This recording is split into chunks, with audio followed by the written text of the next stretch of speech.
नमस्कार दोस्तों, एस्ट्रोलॉजर कपिल मिश्रा में आपका बहुत बहुत स्वागत है। मित्रों, आज के समय में सबसे ज्यादा समस्या अगर देखने को मिल रही है तो संतान से रिलेटेड है।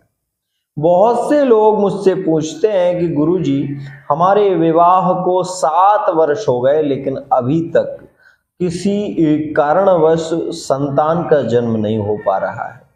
कुछ लोगों के ये भी प्रश्न है कि गुरुदेव, हमारे यहाँ पर कन्याओं के ही योग बने रहेंगे क्या कोई पुत्र की प्राप्ति नहीं होगी?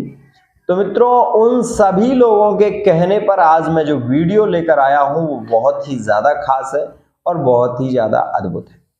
लेकिन इस वीडियो को आप अगर देख रहे हैं तो पूरा देखें, तभी आपको इसका एक अद्भुत लाभ मिलने वाला है। मित्रों, 8 मार्च 2024 में महाशिवरात्रि रहने वाली है। इस बात का विशेष ध्यान दीजिएगा।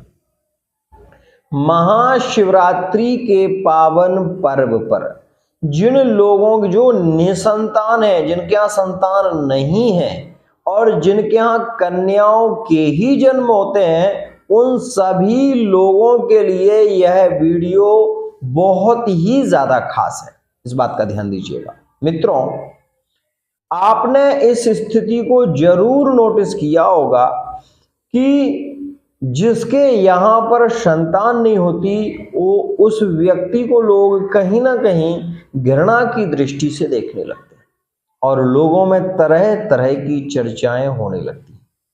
जिन लोगों के यहाँ कन्याओं के ही जन्म होते हैं वो अफसोस करते हुए किसी से कहते तो नहीं है, लेकिन उनके मन में कहीं ना कहीं ये बात होती है कि एक पुत्र का जन्म जरूर होना चाहिए। तो मित्रों, ये वीडियो उन सभी लोगों के लिए है। महाशिवरात्रि में आप बासमती जो चावल आता है या आपके पास में जो भी चावल हो, उस चावल को आप दूध में डालें। ध्यान से समझना, दूध में चावल को आप लगभग आपको 250 ग्राम चावल दूध में डाल लें मित्रों, और उसमें थोड़ी सी आपको चीनी डालनी है। उसको पकाना नहीं है।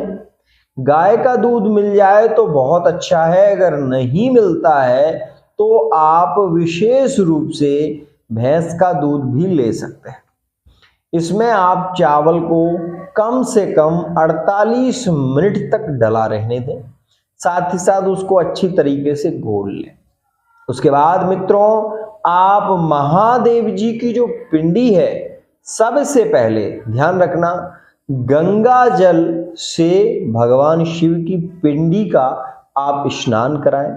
उसके बाद मित्रों, गणेश जी की जो शिवलिंग जो पिंडी है, उसमें आप सभी देवताओं का ध्यान करें। जैसे गणेश जी हो गए, आपके सर्वप्रथम गणेश जी का ध्यान करके आप उसमें गंग गणपतये नमः इस मंत्र को बोलें और शिवलिंग का स्पर्श करें और शिवलिंग में सबसे पहले आप गंगा जल डालें। गंगा जल के बाद आप शिवलिंग में भगवान शिव को जनेऊ धारण कराएं और उसके बाद मित्रों, सबसे पहले उसके बाद जनेऊ धारण कराने के बाद आप भगवान शिव की पिंडी पर एक बेलपत्री में दही और शहद लगाकर मधु पर उल्टी बेलपत्री चढ़ा दें। ध्यान रखना। अब इसके बाद जो चावल आपने घोले हैं, वो चावल आप केवल एक पंचाक्षरी मंत्र लेना है, ओम नमः शिवाय। इस मंत्र को बोलते हुए आप भगवान शिव की पिंडी पर वो चावल दूध में से निकाल कर 5 बार चढ़ाएं। कितनी बार? 5 बार दूध में से चावल हाथ से निकालकर 5 बार चढ़ाएं। चढ़ाने के बाद फिर उस पर अभिषेक करना है। ध्यान रखना इस बात का। अभिषेक का मतलब क्या है कि भगवान का स्नान। तो भगवान शिव का स्नान इसके बाद आपको जरूर कराना है। और उसमें अगर आपको ये मंत्र आता हो, देवकी सुत गोविंद वासुदेव जगतपते देहि में तनयम कृष्ण त्वामहम शरणम गता। ध्यान रखना, त्वामहम शरणम गता, ये भगवान श्री कृष्ण का गोपाल मंत्र है।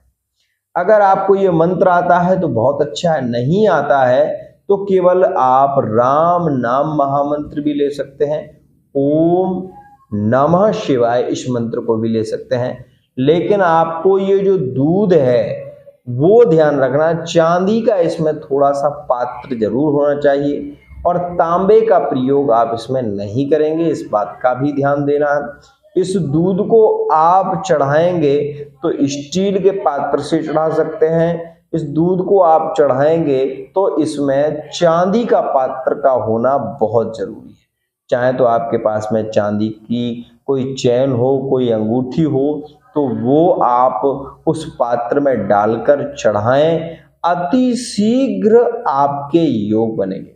दूसरी बात, जो चढ़े हुए चावल हैं भगवान शिव की पिंडी पर, वो चावल आप निकाल लें और मित्रों निकालने के बाद उसमें एक तुलसी दल बाद में जरूर डालना है, इस बात का ध्यान देना। उसमें एक तुलसी दल डालें। तुलसी दल डालने के बाद आप विशेष ध्यान रखना है इस बात का, फिर उसको अच्छी तरीके से पीस लें। पीसने के बाद मित्रों इसको आप दूध में मिलाकर, जिसके यहाँ संतान की प्राप्ति नहीं हो रही है, पुत्र की प्राप्ति नहीं हो रही है, जिसके यहाँ निसंतान है, उसको पिला दें। सोमवार के सोमवार, इसके बाद महाशिवरात्रि के बाद सोमवार के सोमवार, उसको 5 सोमवार ऐसा करना है। आप ये देखेंगे कि वह गर्भवती हो रही है और ये भी देखेंगे कि आगे आने वाली जो संतान है वो पुत्र ही होगी, पुत्री नहीं होगी। इस बात का ध्यान दीजिएगा, क्योंकि यह भगवान शिव का स्वयं विशेष रूप से शिव पुराण का वाक्य। मित्रों यह कोई सामान्य बात नहीं है। अगर आपको ये मंत्र आता है तो इसका उच्चारण आप जरूर करें। देवकी शुत गोविंद वासुदेव जगतपते देहि में तनयम कृष्ण त्वामहं शरणं गतः। और एक बेल पत्र विशेष रूप से जो चढ़ाया हुआ है उसको आप चाहें तो उसको ग्रहण कर सकते हैं, लेकिन मैं ये कहूँगा कि बेल पत्री ग्रहण ना करें। आप उसमें एक तुलसी दल बाद में डालें चावल में, उसको अच्छी तरीके से पीस लें और उसको दूध के साथ में पी लें। कितना पीना है तो लगभग आप ये समझ लें कि उसकी एक आकार जो होता है, एक लड्डू का आकार होता है, उससे थोड़ा सा कम। जैसे कि बेसन का लड्डू इतना बड़ा होता है तो उससे थोड़ा सा कम ले लें, लेकिन इतनी मात्रा में लें जितनी मात्रा में आपको उचित लगे, इतना आप उसको ग्रहण करें। आप ये देखेंगे कि अति शीघ्र इसका प्रभाव होगा। तो मित्रों यह उन सभी लोगों के लिए लाभकारी है जो निसंतान है, उन सभी लोगों के लिए लाभकारी है जिनके यहाँ पर पुत्र की प्राप्ति नहीं है। आज के लिए इतना ही। आशा करता हूँ ये वीडियो आपको पसंद आएगी।